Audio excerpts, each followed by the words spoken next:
नमस्कार, बहुत स्वागत है आप सभी का और मैं हूं आपके साथ रेनी। रुक करेंगे खबरों का, जहां प्रधानमंत्री आवास योजना को लेकर उत्तराखंड सरकार ने केंद्र के सामने अतिरिक्त जरूरतमंद परिवारों के लिए आवास उपलब्ध कराने की मांग रखी है। मुख्यमंत्री पुष्कर सिंह धामी ने कहा कि योजना के तहत राज्य में बड़ी संख्या में जरूरतमंद परिवारों को लाभ मिला है। उन्होंने प्रधानमंत्री नरेंद्र मोदी और केंद्रीय मंत्री शिवराज सिंह चौहान का आभार जताया।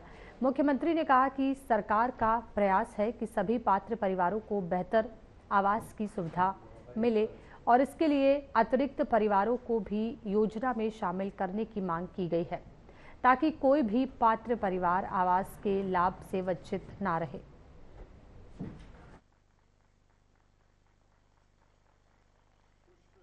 आदरणीय प्रधानमंत्री जी को और आदरणीय जो हमारे ग्राम्य विकास विभाग के मंत्री हैं शिवराज सिंह चौहान जी को बहुत धन्यवाद देता हूं। और अभी हमने कुछ और उनसे डिमांड की है, जल्दी हमारे जो लोग अभी जो जरूरतमंद हैं उनको भी आवास मिलने वाले हैं।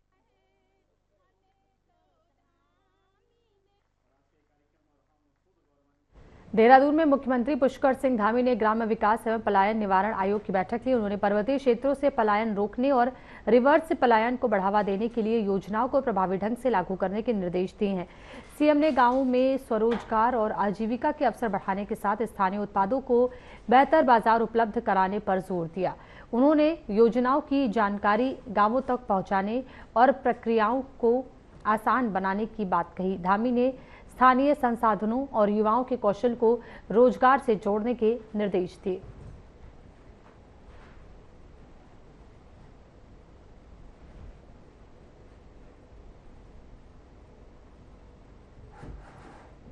उत्तराखंड में एसआईआर को लेकर सियासी बयानबाजी तेज है। कांग्रेस के आरोपों पर मुख्यमंत्री पुष्कर सिंह धामी ने कहा कि एसआईआर चुनाव आयोग की नियमित प्रक्रिया है। उन्होंने कहा कि इसके जरिए मतदाता सूची का निष्पक्ष तरीके से शुद्धिकरण किया जा रहा है। फर्जी और संदिग्ध मतदाताओं की पहचान या नाम हटाने की कार्रवाई चुनाव आयोग की गाइडलाइन के तहत हो रही है।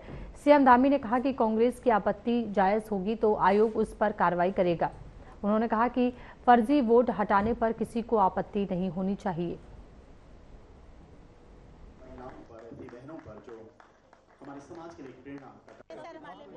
देखिए, ये एसआईआर पूरे देश के अंदर एक साल जो चुनाव आयोग की प्रक्रिया है उस प्रक्रिया के तहत होता है।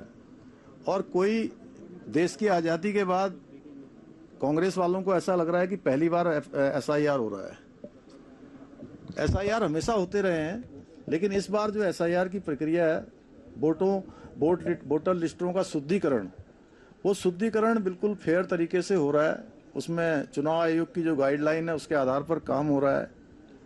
अब फेक वोट अगर काटे जा रहे हैं, संदिग्ध लोगों की पहचान की जा रही है या जो लोग उन स्थानों पर नहीं रहते हैं, तो मुझे लगता है कि इसमें कांग्रेस पार्टी और अन्य पार्टी किसी को परेशानी नहीं होनी चाहिए।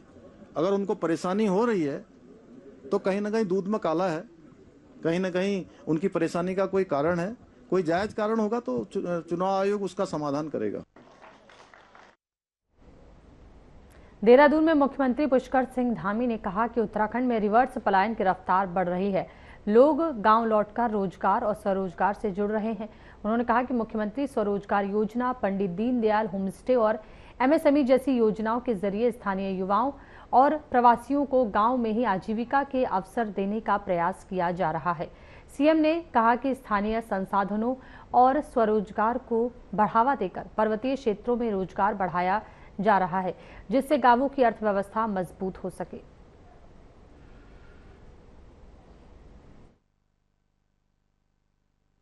देखिए, पलायन हमारे लिए हमेशा एक चुनौती रहा है, लेकिन इन सालों में रिवर्स पलायन बहुत तेजी से हुआ है। लोग अपने अपने गांवों को जुड़ रहे हैं, अपने अपने घरों को वापस लौट रहे हैं, अपने स्थानों पर रोजगार स्वरोजगार कर रहे हैं। और उसमें सरकार की भी बहुत सारी योजनाएं काम कर रही हैं, चाहे मुख्यमंत्री स्वरोजगार योजना हो, हमारी जो पंडित दीनदयाल उपाध्याय होम स्टे योजना हो, पर्यटन की योजनाएं हो, अनेक विभागों एमएसएमई की योजनाएं हों, उन योजनाओं के माध्यम से लोग रोजगार स्वरोजगार कर रहे हैं।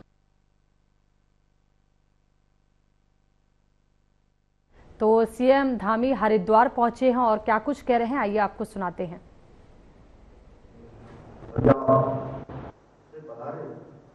और हर कार्यक्रम में यहाँ पर उनसे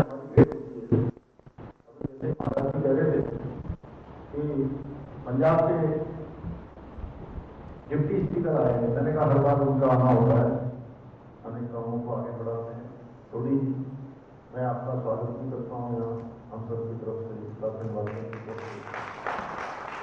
हमारे पार्टी के जिला अध्यक्ष श्री आशुतोष शर्मा आशु जी, पूज्य महाराज महामंडलेश्वर ललितानंद गिरी जी, पूज्य सभी हमारे संगठन में आप सबके चरणों में प्रणाम करता हूँ। और सामने हमारे मेयर साहिब, हमारे अन्य पार्षद नितिन जी, शोभाराम जी और सभी आए हुए। देहरादून में कैबिनेट मंत्री खजानदास ने यमुना कॉलोनी स्थित अपने सरकारी आवास में गृह प्रवेश किया। उन्होंने कहा कि सरकारी आवास आवंटित होने के बाद निर्धारित प्रक्रिया और नियमों का पालन करते हुए गृह प्रवेश किया गया है। खजानदास ने कहा कि सरकारी आवास और अन्य सुविधाओं को लेकर जो नियम तय हैं उनका पालन करना सभी की जिम्मेदारी है।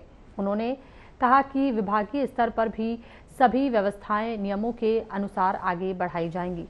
सरकार की व्यवस्था को पारदर्शी तरीके से संचालित करने पर भी जोर दिया जाएगा।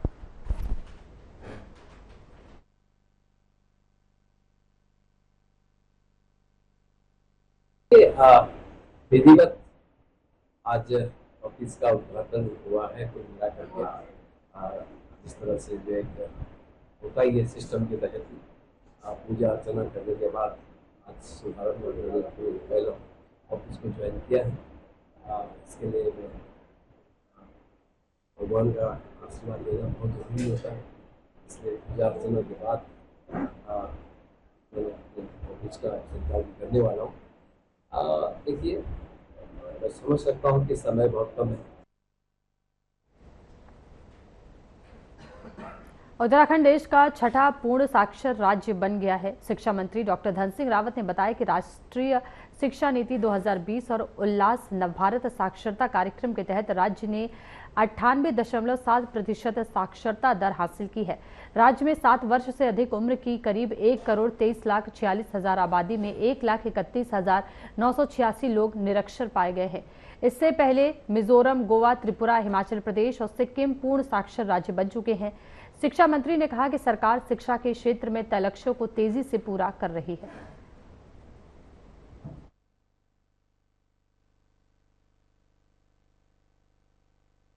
हमारे राज्य में 98% से ज़्यादा लोग साक्षर हैं और किसी भी प्रदेश के जो मानक हैं, जो भारत सरकार ने मानक तय किए हैं कि अगर 95% से ज़्यादा लोग साक्षर हैं तो पूर्ण साक्षर राज्य घोषित होगा।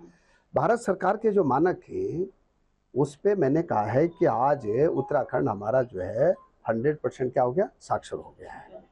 रही बात उच्च शिक्षा की, तो आप देख रहे हैं उच्च शिक्षा में हर ब्लॉक में हमने डिग्री कॉलेज खोल दिए हैं। 25 कॉलेजों को हमने अपने बेटियों के लिए छात्रावास बना दिए हैं। आज उच्च शिक्षा में 100% असिस्टेंट प्रोफेसर हमारे राज्य में पूरे हो गए हैं।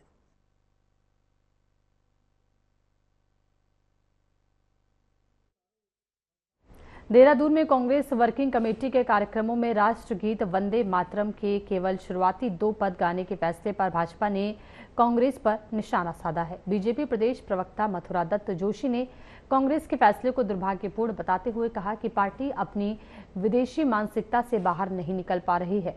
उन्होंने आरोप लगाया कि कांग्रेस संसद और संविधान का भी सम्मान नहीं कर रही है। जोशी ने तंज कसते हुए कहा कि कांग्रेस ने ये फैसला एक विशेष समुदाय को खुश करने के लिए लिया है। उन्होंने कहा कि संसद ने पूरे वंदे मातरम को मान्यता दी है, लेकिन कांग्रेस देश की भावनाओं की अनदेखी कर रही है।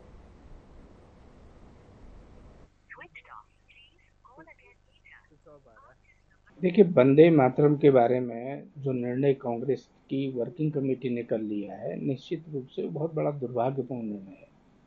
और कांग्रेस अपनी जो विदेशी मानसिकता है कांग्रेस की, उससे बाहर निकलने को तैयार नहीं है। और कांग्रेस ने अपने आप को देश, संसद और संविधान से भी ऊपर मान लिया है। देखिए, भारत की संसद ने जब ये कह दिया कि हम पूरा वंदे मातरम गाएंगे, और जिस व्यक्ति ने जिस भावना से वंदे मातरम की रचना की थी और पूरे देश ने उसको अंगीकृत करने का काम किया, और कांग्रेस संसद को भी नकारने का काम कर रही है।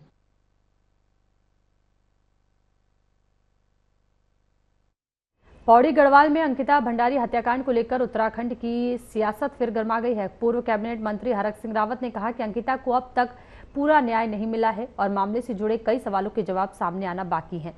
उन्होंने कथित वीआईपी एंगल की निष्पक्ष जांच की मांग की। हरक सिंह रावत ने कहा कि जिसकी भी भूमिका सामने आए उसके खिलाफ कार्रवाई होनी चाहिए। हत्याकांड में मुख्य आरोपियों को अदालत से उम्र कैद की सजा हो चुकी है, लेकिन वीआईपी एंगल को लेकर सवाल उठते रहे हैं।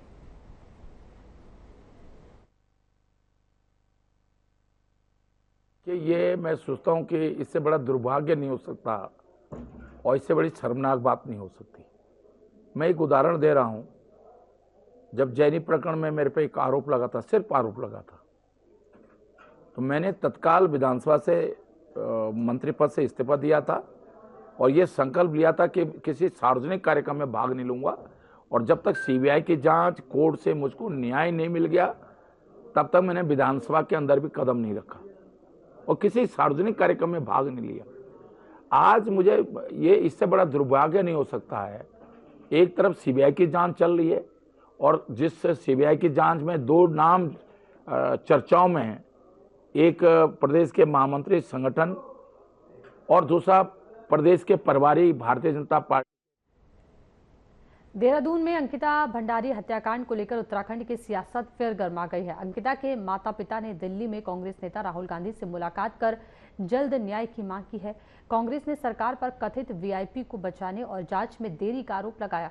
कांग्रेस नेता राजेंद्र सिंह भंडारी ने कहा कि सीबीआई जांच को करीब 5 महीने हो चुके हैं, लेकिन अब तक जांच में सामने आए तथ्यों की जानकारी सार्वजनिक नहीं की गई। उन्होंने रिसोर्ट में अंकिता के कमरे को गिराए जाने पर भी सवाल उठे।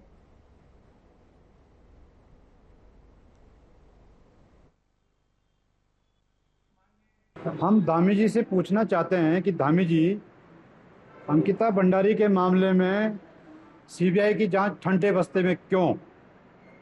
हम धामी जी से ये भी पूछना चाहते हैं, जो बीजेपी की तो तुम्हारे 2 वीआईपी हैं, दुष्यंत कुमार और अजय कुमार, उनको सुरक्षित जाने का रास्ता क्यों दिया गया?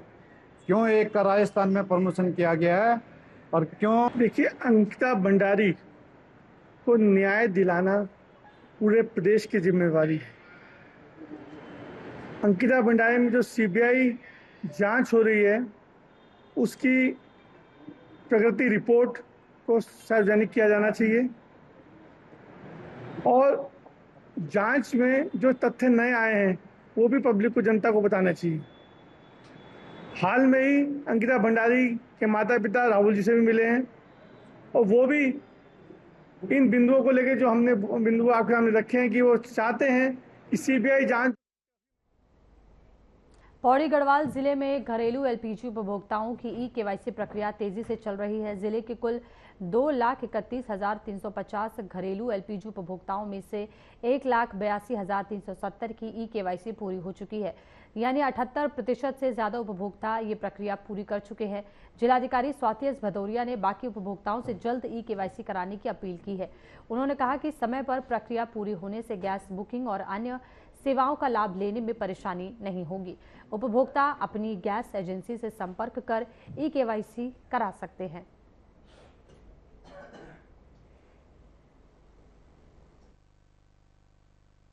हाँ, देखिए, अभी केवाईसी के लिए जो अभी विभिन्न गैस एजेंसियां हैं, इनके माध्यम से मैं आपको अवगत कराना चाहता हूँ कि जनपद में लगभग 2,31,000 के आसपास गैस कनेक्शन है, जिसमें से 78% लोगों की केवाईसी हुई है और वर्तमान में सभी गैस कंपनियां, ऑयल कंपनियां, ये उनके निर्देश हैं और सभी के लिए अभी जो भारत सरकार के दिशा निर्देश आए हैं कि ई-केवाईसी करानी मैंडेटरी है। में जनपद में लगातार जो हमारी ई-केवाईसी है गैस के संबंध में, वो उसको कराने का अभियान लगातार जारी है और इसमें 78% इसमें ऑलरेडी पूरे जनपद की कार्रवाई पूरी भी हो चुकी है। जो शेष लोग हैं उनसे मेरी यही अपील रहेगी कि इसको शीघ्र अपना ई-केवाईसी करा लें, अन्यथा जब। देहरादून के पटेल नगर क्षेत्र में हुई फायरिंग के मामले में पुलिस ने कुछ ही घंटों में एक आरोपी को गिरफ्तार कर लिया है। पुलिस के मुताबिक स्विफ्ट कार सवार युवकों ने फायरिंग की, जिसमें साहिल नाम का युवक घायल हो गया। उसका अस्पताल में इलाज चल रहा है। घायल के साथ ही अंशुल की शिकायत पर 4 आरोपियों के खिलाफ केस दर्ज किया गया है।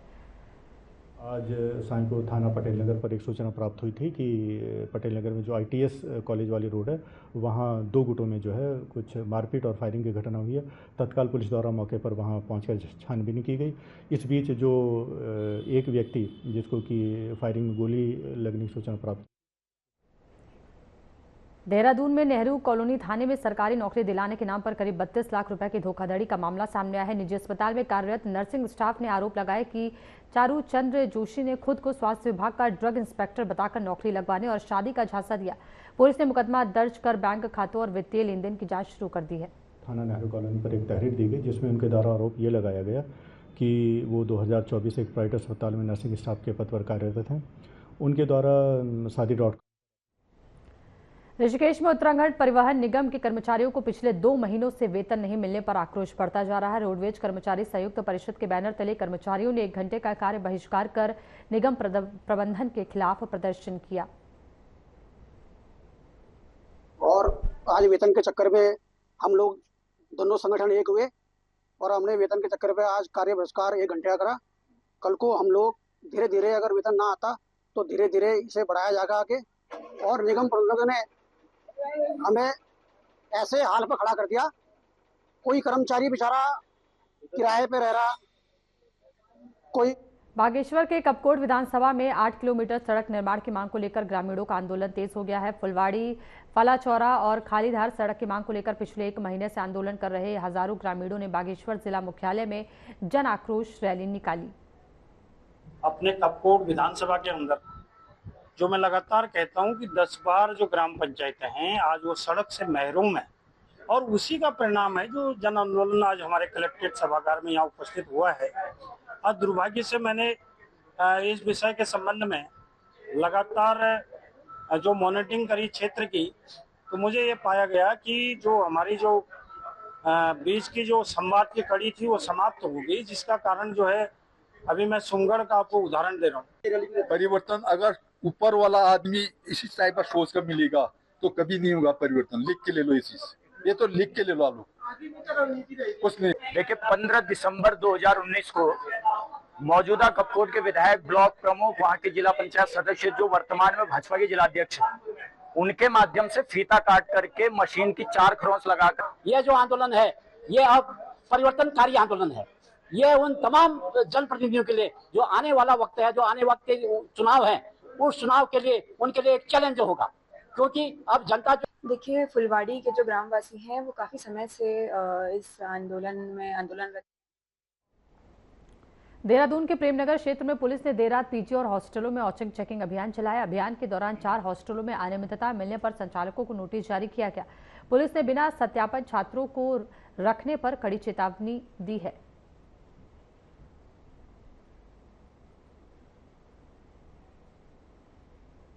रक्षाबंधन के मौके पर उत्तराखंड सरकार ने महिलाओं को बड़ी राहत दी है। मुख्यमंत्री पुष्कर सिंह धामी ने 28 और 29 अगस्त को उत्तराखंड परिवहन निगम की बसों में महिलाओं के लिए निःशुल्क यात्रा की घोषणा की है। भाजपा महिला मोर्चा की प्रदेश साथ में हमारे यशस्वी मुख्यमंत्री श्री पुष्कर सिंह धामी जी का भी धन्यवाद करती हूँ कि रक्षाबंधन के इतने पावन अवसर पर उन्होंने 28 और 29 अगस्त को बहनों के लिए फ्री सेवाएं, बस की सेवाएं करी हैं।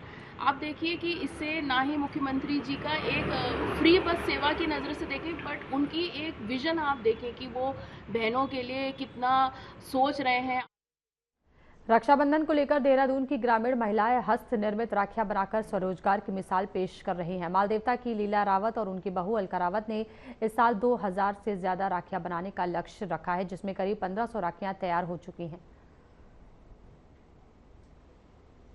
जैसे कि आपको पता है कि रक्षाबंधन का त्यौहार आने वाला है, तो उसमें जैसे हर वर्ष हमारी जो महिलाएं हैं वो बढ़ चढ़ कर उसमें कार्य करती हैं, राखी बनाती हैं और विभिन्न प्रकार की मिठाइयाँ बनाती हैं और भी काफ़ी चीज़ें उसमें बनाती हैं। तो उसी क्रम में इस वर्ष भी मुख्यमंत्री सशक्त बहना योजना विगत वर्षों की भांति इस वर्ष भी हमारे सभी विकास खंडों में हमारे NRLM की महिलाओं द्वारा राखी के पर्व के उपलक्ष्य में बहुत ही उत्साहपूर्वक तैयारियां की जा रही हैं, जिसमें हमारे मेरा नाम लीला रावत है। मैं आशा किरण स्वयं सहायता की अध्यक्ष हूँ और मैं 2016 से इस समूह। नमस्कार सभी को, मेरा नाम अलका रावत है और मैं समूह से जुड़ी हूँ पिछले साल से, और पिछले साल से समूह से। उत्तराखंड के ऋषिकेश में भारी बारिश के बाद आपदा प्रभावित क्षेत्रों में राहत और बचाव कार्य तेज कर दिए गए हैं। आपदा प्रबंधन एवं पुनर्वास मंत्री मदन कौशिक ने ऋषिकेश के श्यामपुर, गौहरी माफी और रायवाला समेत कई क्षेत्रों का स्थलीय निरीक्षण कर नुकसान का जायजा लिया। क्षेत्रों में काफी नुकसान हुआ है। आज मैं इधर रायवाला, गौरी माफी सारे क्षेत्रों में सुबह से सभी कार्यकर्ताओं के साथ हमारे जिलाध्यक्ष जी, संदीप जी और अन्य।